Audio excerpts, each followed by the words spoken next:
Uma vez mais, boa noite para vocês que participam conosco, dessa Eucaristia. Hoje nós temos na liturgia dois textos que nós gostaríamos de retomar com vocês. O texto da primeira leitura, que é uma profecia de Amós, e o texto do Evangelho, texto de Lucas, que coloca para a gente esse diálogo entre Abraão, o homem rico, e Lázaro. Para a gente fazer a nossa reflexão, eu gostaria de situar vocês dentro assim, de dois grandes contextos. O primeiro deles é essa ideia defendida não somente pelas Sagradas Escrituras, mas pelas culturas de uma forma geral.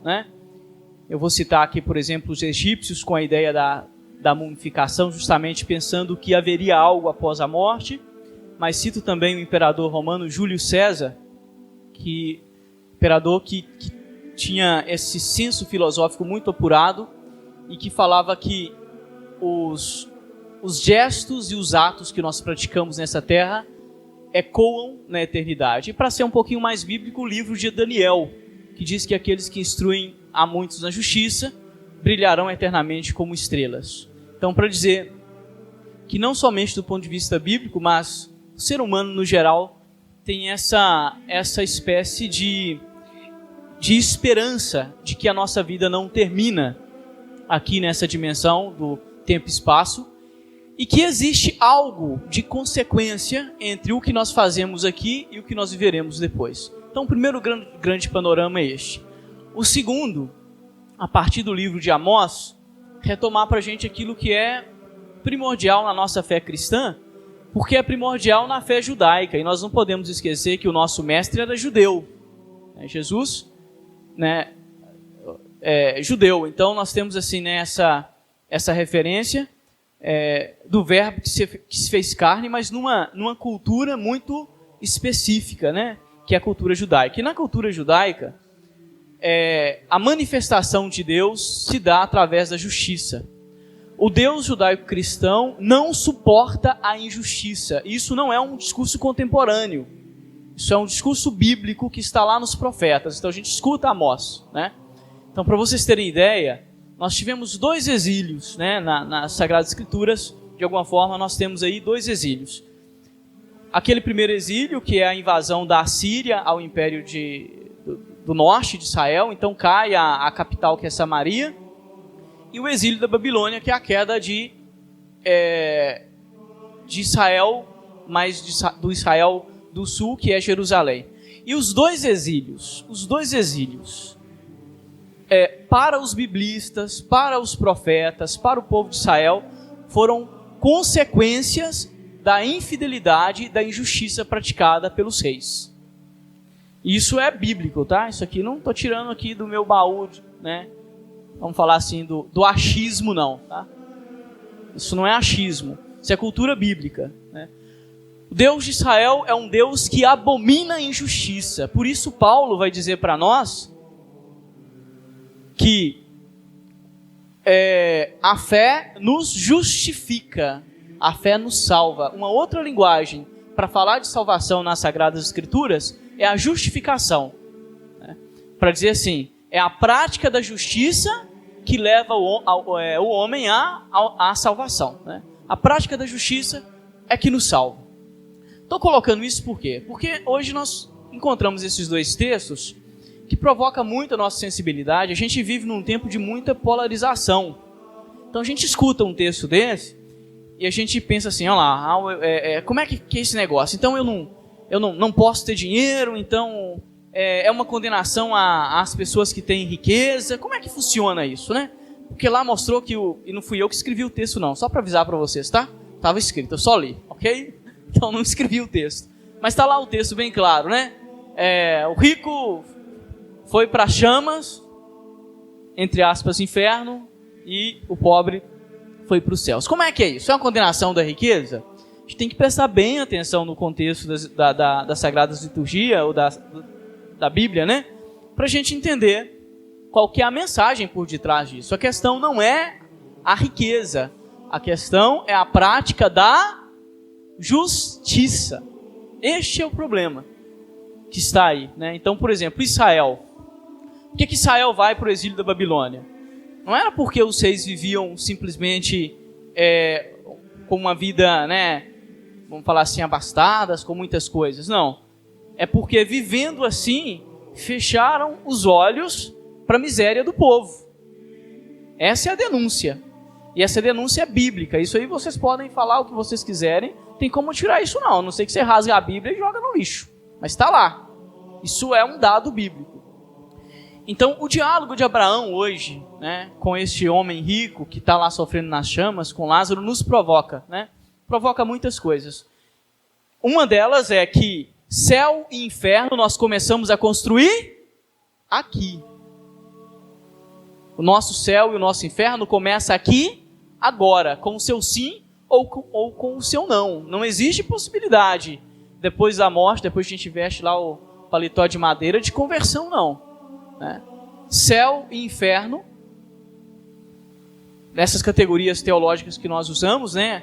O Hanner fala que houve uma desconstrução do inferno, né, na cultura contemporânea, mas ele fala que isso é um perigo porque negar a possibilidade da salvação ou da perdição é falar que o nosso Deus nos tem como marionetes e que não respeita a nossa liberdade.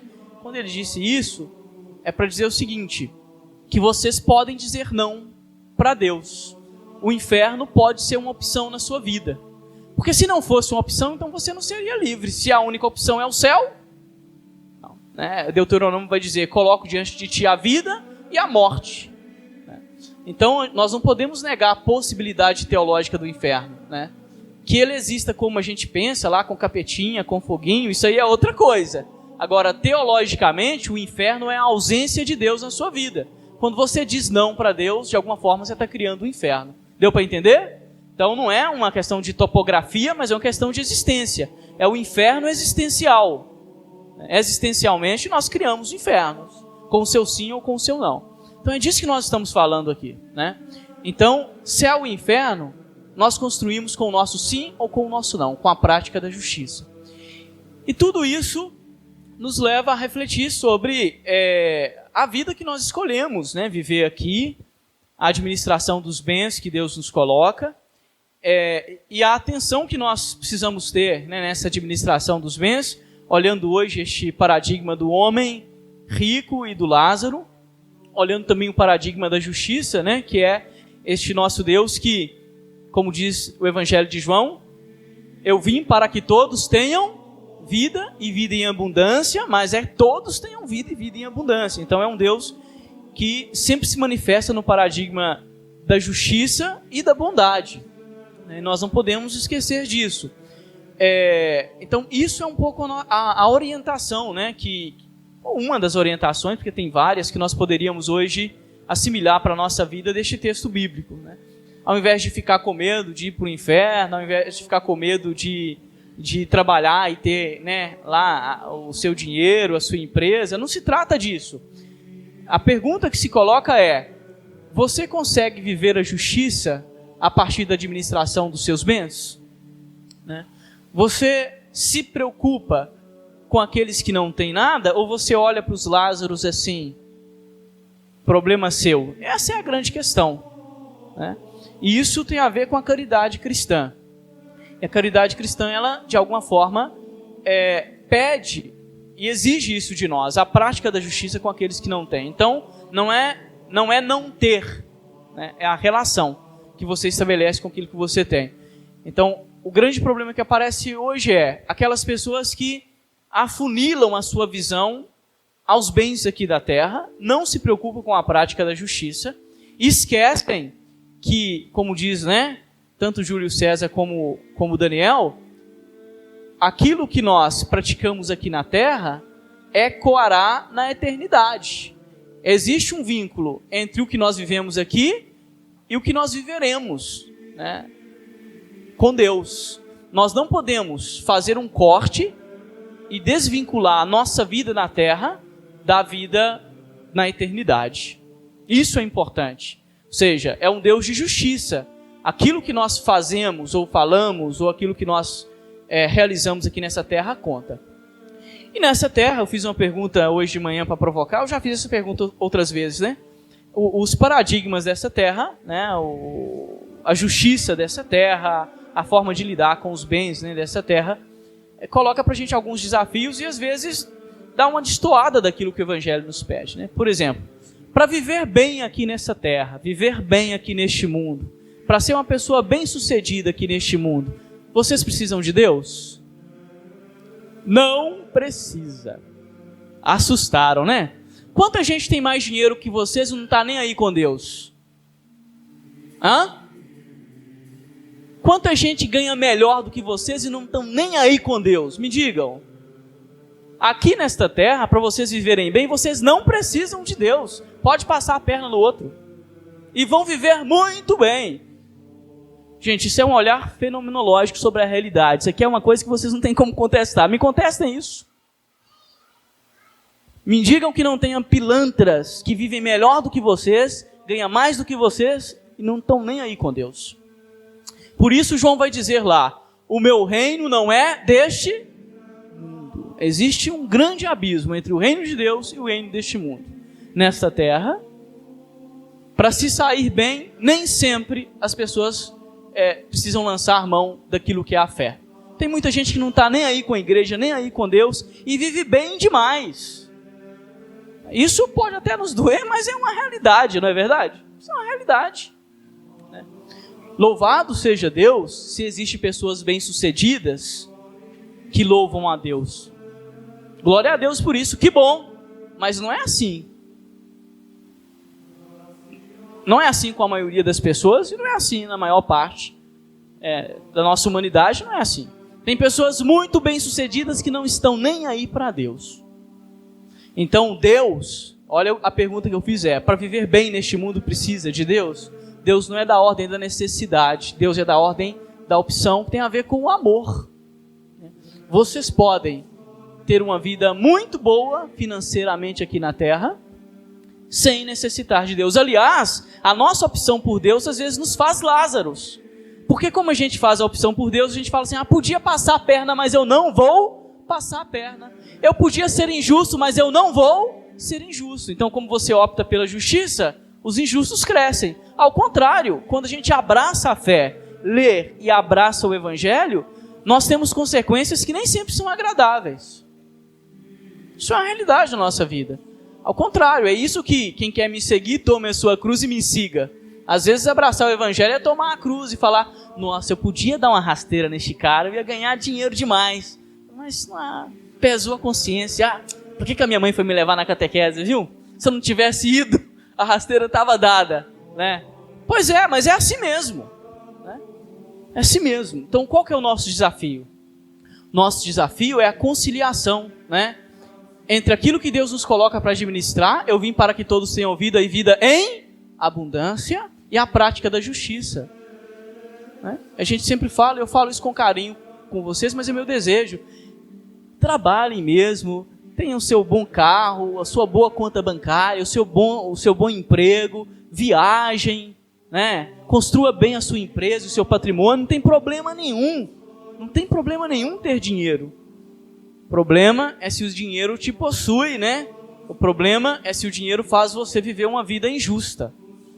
Então tomem cuidado com essas hermenêuticas, porque tem muita gente por aí falando besteira, né? Besteiras, assim, grandiosas, tipo, o protestantismo produz ricos e o catolicismo produz pobres. Umas leituras viciadas, ignorantes, extremamente ignorantes, mas que estão por aí, sabe por quê? Porque a gente interpreta mal os textos, a gente não faz uma leitura profunda daquilo que Deus nos propõe, né? Então, vida em abundância, mas com justiça. Às vezes você vai demorar 20 anos para chegar onde o cara demorou 1 ano, não é verdade? Às vezes vai ser 20 anos para construir o que o injusto constrói com 1 ano. Pode acontecer, não é verdade? 20 anos para construir o que o cara construiu em 6 meses, dando a rasteira. Pois é, mas é uma opção da sua vida. E aí, você que sabe, diante de ti está o bem e o mal, a vida e a morte. Sejam livres, mas conscientes, né?